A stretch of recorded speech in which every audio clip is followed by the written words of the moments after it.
Last spring, the New York Times published an article that touted a 4-decade-long decline in gun ownership. This article is often used by gun control advocates to argue that reasonable gun control is being blocked by a small but vocal minority. It's based on data from the 2012 General Social Survey that shows gun ownership in the U.S. has declined from 49% of households owning a gun in 1973 to 34% in 2012. This argument absolutely baffles me.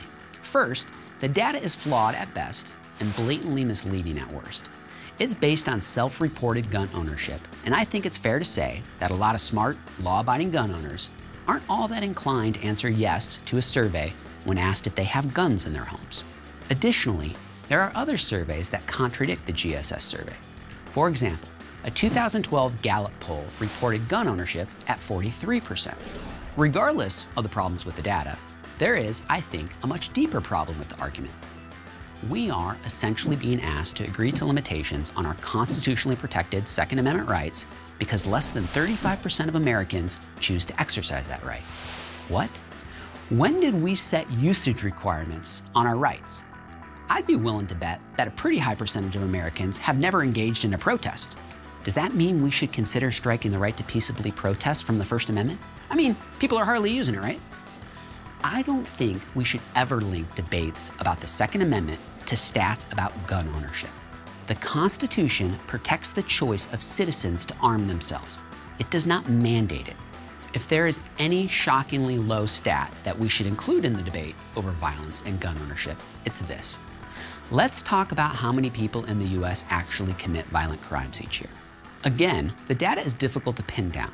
Many violent crimes are never reported, and conversely, the same perpetrator could commit several violent crimes and each get counted as a separate incident.